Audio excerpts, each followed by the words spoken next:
it's Glenn Scrivener from Speak Life. We're doing Reading Between the Lines. Why don't you subscribe to the YouTube channel and give some of these videos a share. If you've been watching some of these videos, why don't you pick a favorite of yours and share it on Facebook or Twitter, get it known about the place, and make sure you keep up to date with everything that's going on at Speak Life UK, our Facebook page there. Our phrase for today is knowing in the biblical sense. Knowing in the biblical sense.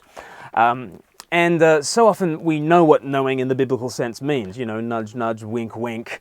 Many are aware that knowing in the biblical sense is a shorthand for sex.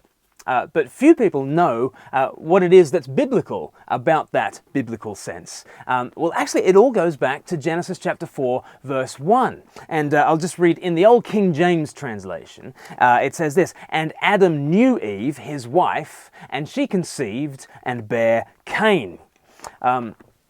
So what? He knows her and then she gives birth. To know in the biblical sense means a lot more than remembering someone's birthday. There is a deeply relational aspect to knowing. So in the context of marriage, this kind of knowing means making babies. And this reflects the intimate nature of knowing in the Bible. It doesn't have to be sexual. You know, knowing in the biblical sense is not always sexual. Lots of knowing in the Bible is not sexual, but it is relational. The Bible's idea of knowing is not just a cerebral exercise.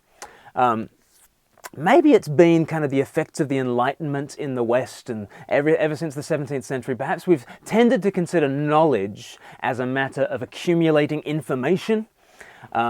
And when someone knows something in a modern Western sense, it's that, you know, they've had a lot of facts dumped into their heads. They've had buckets of data just poured into their brain like that. We think of knowledge quite impersonally. Not so in the Bible. In the Bible, knowing involves relationship and heart commitments. So we've already thought about this, how Adam and Eve were tempted to know good and evil. This was not that they were tempted to have some kind of concept of good and evil. It's this idea, this deeply relational idea that they were going to take the terms of good and evil to themselves, take them into their own hands to be arbiters of good and evil. Knowing in the biblical sense is this heart-level relational thing. Or in Amos chapter 3, the Lord is speaking to Israel and he says, "You only have I known from all the families of the earth." And you think, well, come on, Lord, surely you know all about all the nations. What do you mean by only Israel does the Lord know? Well, the Lord is uniquely in that heart relationship with Israel. He's in deep fellowship with his special people, and that's what knowing in the biblical sense means. And so in that light, it's just very interesting how Jesus defines eternal life. In John chapter 17 and verse 3. John 17 verse 3, Jesus says, "Now this is eternal life, that they may know you, the only true God, and Jesus Christ, whom you have sent." Do you hear what eternal life is in the Bible? Eternal life is not so much a quantity of life that happens at the end of all things in a distant place. Eternal life is about knowing God. And it starts now and it stretches on forever. But what does that mean? So to know God is eternal life? So is that therefore a matter of IQ? Or is it a matter of our ability to pass a theology quiz? No. But eternal life is knowing God. It's knowing God the Father through knowing God the Son, Jesus.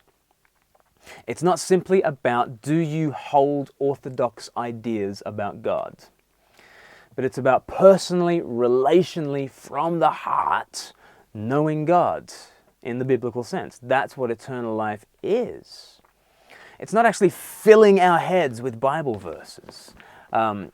Though in Psalm 119, it does talk about, Lord, I have filled my heart with your word. I've hidden your word in my heart, the psalmist says in Psalm 119.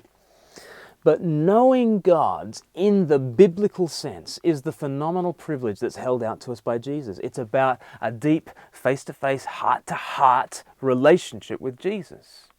And he goes on to pray in John 17, verse 24, Father, I want those you have given me to be with me where I am and to see my glory, the glory you've given me because you loved me before the creation of the world. This is what it means to know God in the face of Jesus Christ. It means to be in relationship with Jesus, to be with him where he is, in on that Niagara Falls of love, the Spirit pouring down from the Father onto Christ's head and then crashing down onto ours because we are one with Jesus, because we know him. This is knowing God in the biblical sense.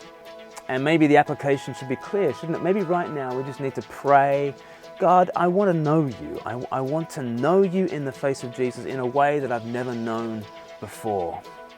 May Hosea chapter 6 verse 3 be our guide. Let us know. Let us press on to know the Lord.